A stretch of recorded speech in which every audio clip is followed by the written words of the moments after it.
प्रशासन एवं नगर निगम द्वारा गुंडा अभियान के तहत की जा रही कार्यवाही संदेह के घेरे में है।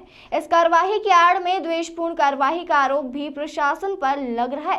ताजा मामला शंकरगंज जिंसी में अवस्थी परिवार के मकान को तोड़ने पर परिवारजनों ने गुरुवार को प्रेस वार्ता के माध्यम से अपनी पीड़ा जाहिर की। प्रशासन की कार्यवाही से यहां रह रहे 2 परिवार बारिश में बेघर हो गए।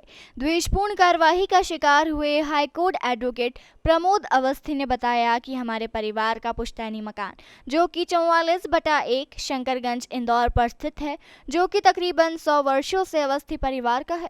उक्त मकान स्वर्गीय श्री राम अवस्थी के नाम पर होकर नगर निगम रिकॉर्ड में श्री राम अवस्थी के नाम पर दर्ज है।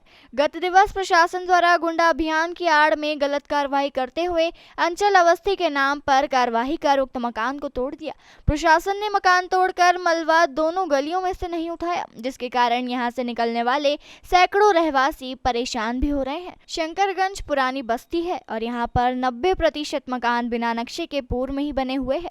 उक्त मकान भी पुरानी एवं पैतृक संपत्ति है। प्रशासन द्वारा विगत कई महीनों से अंचल अवस्थी एवं अवस्थी परिवार के ऊपर अनर्गल बयानबाजी और आरोप जा रहे हैं, जबकि सत्यता यह है कि अंचल अवस्थी के ऊपर मात्र 3 प्रकरण माननीय न्यायालय में विचाराधीन है, जो कि करीबन 8 वर्ष पूर्व के हैं। विगत 6 वर्षों में अंचल अवस्थी के ऊपर एक भी आपराधिक प्रकरण दर्ज नहीं है, न ही अवस्थी परिवार पर है, परंतु प्रशासन जानबूझकर अंचल अवस्थी एवं परिवार को झूठे प्रकरणों में उलझाना चाहती है। अंचल अवस्थी पर कभी भी हत्या का कोई मुकदमा दर्ज नहीं हुआ है और परिवार पर पुलिस प्रशासन द्वारा पूर्व में जो भी आरोप या अपराध दर्ज हुए हैं, उनमें परिवार माननीय न्यायालय से निर्दोष साबित हुए हैं। अवस्थी परिवार की जो पुश्तैनी जमीन है वह बहुत कीमती है। प्रशासन एवं नेताओं की निगाहें उन बेशकीमती जमीनों पर लगी हुई है और वह उन जमीनों को दबाव बनाकर खरीदना चाहते हैं। इस कारण गलत आरोप लगाते हैं और गुंडा नामक शब्द से संबोधित करते हैं। सत्यता तो यह है कि अवस्थी परिवार कभी भी किसी आपराधिक गतिविधियों में शामिल नहीं हो रहा है। पूरा मामला यह है कि प्रशासन द्वारा नगर निगम पालिका द्वारा हमारे मकान को जो 25 विगत 100 वर्षों से मेरे दादाजी के नाम पे प्रॉपर्टी है, उसको तोड़ दिया गया। कारण ये बताया कि आपका भाई गुंडागर्दी करता है, अंचल अवस्थी के नाम से गुंडागर्दी करता है, तोड़ दिया गया। मेरा प्रशासन से प्रार्थना है कि अंचल अवस्थी के ऊपर किसी भी प्रकार का कोई गंभीर आरोप नहीं है और पिछले 5-7 वर्षों से तो कोई प्रकरण भी दर्ज नहीं हुआ है। अंचल अवस्थी के ऊपर मात्र 3 आरोप हैं, वो भी 323 धारा के हैं, सामान्य अपराध हैं, और एक 25-27 का वो भी पुलिस प्रशासन द्वारा झूठा लगाया गया, घर से पूछताछ के बहाने ले जाके 6 वर्षों पूर्व, और धारा 25-27 का आरोप लगा दिया। इसके अलावा अंचल अवस्थी के ऊपर कोई प्रकरण नहीं है। हमारे को मीडिया के माध्यम से, पेपरों के माध्यम से जानकारी प्राप्त होती है कि हम कुख्यात हैं, हम गुंडे हैं, हमारी गैंग चलती है। तो मैं प्रशासन से पूछना चाहता हूं कि अगर हमारी गैंग चलती है तो हमारे ऊपर प्रकरण भी होते हैं। हमारे परिवार पे किसी प्रकार का कोई प्रकरण नहीं। पिछले 5-7 वर्षों से तो आप मीडिया कर्मी के माध्यम से मैं प्रशासन से जानना चाहता हूं कि प्रशासन प्रकरण को उजागर करे कि हमारे खिलाफ कोई प्रकरण हो। उसके अलावा हमारे ऊपर कभी जेल कांड का आरोप लगाया जाता है, जबकि हम माननीय न्यायालय द्वारा उसके अंदर हम दोष मुक्त हुए हैं। कभी हमारे ऊपर हरिजन एक्ट का झूठा प्रकरण लगाया जाता है, जिसमें भी हम फर्जी प्रमाण पत्र लगा के प्रकरण लगाया जाता है प्रशासन द्वारा, उसमें भी हम दोष मुक्त माननीय न्यायालय द्वारा सिद्ध हुए हैं। हमारे ऊपर किसी प्रकार का कोई आज की डेट में गंभीर किस्म का आरोप नहीं है।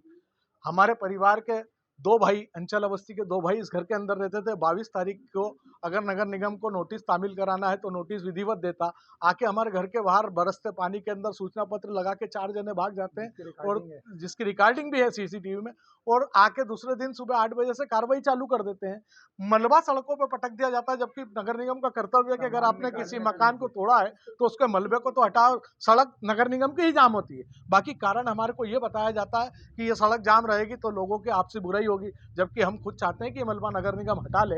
हमने किसी प्रकार का कोई विरोध नहीं करा। हाँ, ये गरीब बस्ती है।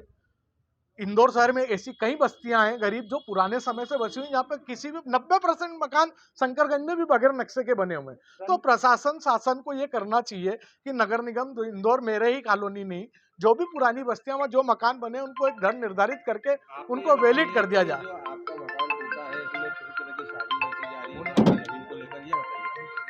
नहीं, ये हमारे मालिकी हक का है, किसी प्रकार की कोई प्रशासन हमारी शहर के अंदर सुपर कॉरिडोर क्षेत्र में बेशकीमतियां जमीन है और आज अरबों रुपए में उनकी कीमतें हैं। प्रशासन और नेताओं के गठजोड़ हमारी जमीनों को खरीदने के लिए प्रयासरत रहते हैं। हमारे ऊपर दबाव बनाया जाता है, जिस कारण हम बेचना नहीं चाहते। हम किसान लोग हैं, हम खेती करके हमारा जीवन यापन कर रहे हैं। प्रशासन से विनती करते हैं कि प्रशासन निष्पक्षता पूर्व कार्रवाई करे, बताए हमको, हमारी कहीं गलती हो तो सिद्ध करे। हम कोई फरार नहीं है, हम सब आपके सामने बैठे हैं। हमारे ऊपर किसी प्रकार का, और प्रशासन हमारे आज मकान को तोड़ के प्रशासन को क्या मिला? हमको दो भाइयों को हमारे बेघर करके क्या मिला? 1951 से छलंग टैक्स भर रहा हूं, और एक ही अनार 1951 से हर साल संपत्ति कर भरते हैं। हमारी आगामी रणनीति है, हम इस मकान के लिए तो कोर्ट जा रहे हैं, और हम पुलिस प्रशासन, माननीय मुख्यमंत्री जी, माननीय गृह मंत्री जी को भी लिखित शिकायत करेंगे कि हमारी निष्पक्षता से सुनी जाए, किसानों की रक्षा कर जाए। एक तरफ बीजेपी सरकार दुहाई देती है कि हम किसानों के साथ खड़े हैं, और दूसरी तरफ हमारे साथ ऐसा भेदभावपूर्ण आरोप, हमारे को 3 अपराधों में कुख्यात और गुंडा और गैंगस्टर बताया जाता है। ऐसी कई बस्तियां हैं गरीब जो पुराने समय से बची हुई, यहाँ पे किसी भी 90% मकान शंकरगंज में भी बगैर नक्शे के बने हुए हैं। तो प्रशासन शासन को ये करना चाहिए कि नगर निगम इंदौर, मेरे ही कॉलोनी में जो भी पुरानी बस्तियां में जो मकान बने, उनको एक दर निर्धारित करके उनको वैलिड कर दिया जाए।